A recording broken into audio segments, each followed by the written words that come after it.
Della, who was selling the gear, hired me to promote this thing, and they sponsored this webinar that I'm doing here.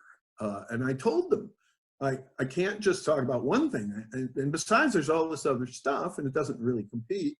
We need to have a fuller menu. And they were just totally behind that. So they're just great people, and I really want to acknowledge their patronage. But even if they weren't, this would still be my #1. So this is just so simple.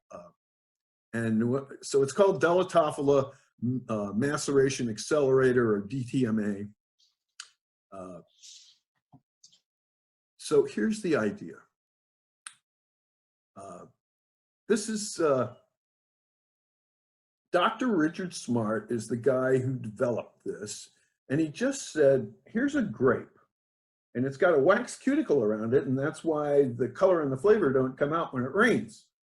So when we crush that grape and make wine, it has to come through the inside, which is covered with pectin.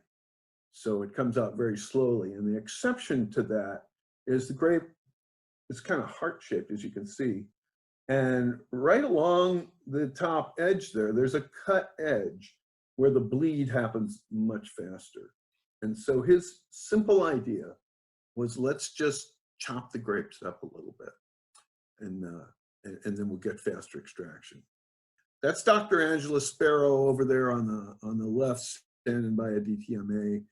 She's a researcher in Tasmania. So this thing is available in 3 sizes. So they get a 10 to 12 ton. This is like a truckload an hour, and this is like 2 truckloads an hour. Now, if you look at that middle one, that's a heck of a deal. You know, 13,000 is what you would pay for a must pump to get that kind of throughput. So these machines are extremely inexpensive. So here's his idea. You have this waxy surface, the pulpy, slow extraction of anthocyanins and flavors and tannin. But on the edge, we get rapid leakage of color and flavor from the broken edge. And this is something from Angela's paper that just did a theoretical, how many fragments is the point of diminishing returns? And the answer is about 8 or 10.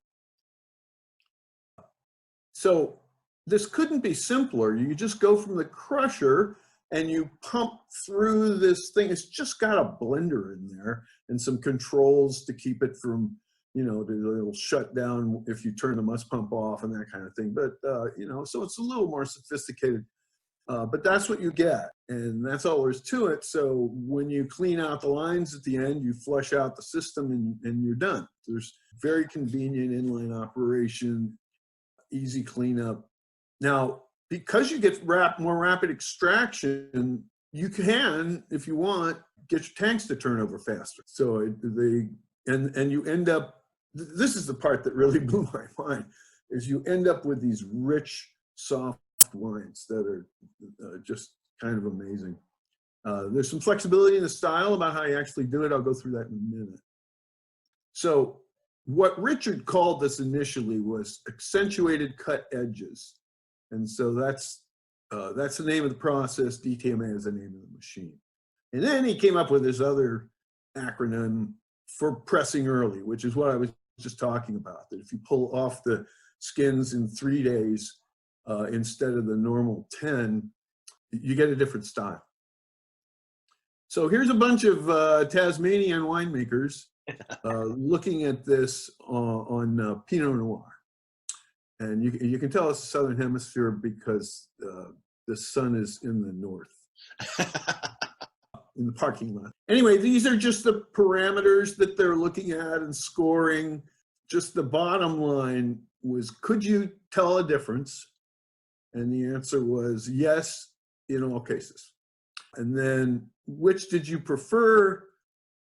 And the answer from the panel was either the ace or the piece 90% of the time. Wow. Yeah. So here's a little more detail on that. The wine that had the darkest color was the ace. That's what I like to do. I like the longer macerations rather than trying to turn my tanks. And you don't get as much color in the press early Here's where you have the most red fruit aromas. In the Ace, the most dark fruit aromas and flavors. That's the kind of thing I like. The firmest tannins, and I think they really mean the harshest tannins, by far, was the control. Smoothest tannins are the Peace, and just the preferred style. You can see that the controls didn't fare. Are there certain grape varieties that this works best for in the end? Well, we're still trying to find that out. I did Tempranillo from Lake County, and Malbec from another vineyard in Lake County, and a Cabernet Sauvignon from El Dorado, and they all came out great. I think they're doing Pinot Noir down there in Tasmania. And there's also a lot of talk about using this for whites. Yeah. I haven't done it myself, but in the 70s, when I first started making wine, I did have a potter tank. And, you know, everybody had one. You crush your Chardonnay into this tank, and you wait 4 hours to get more extraction of flavor, and then you press it. And that worked really well. And for some reason, I don't know why, everybody just stopped doing it. If we can use this to extract more flavor from the skins, because, you know, there is no skin contact on most of the whites these days. Sure. And this is a way to get it going straight to the press. This is what I actually did. This is Angela.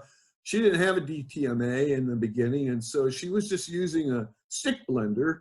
It's called a robot coupe, to just work her way through that half-ton bin there, and that's what I did. The DTMA is much more reliable to get a uniform cut, and let me tell you, it's a lot easier. If you're going to be doing this, it only takes 5 minutes, but man, that's a long 5 minutes. You want to have a big guy with no neck named Hoss to do this for you if you're going to use the stick blender. I'm not doing it again. I'm getting a DTMA.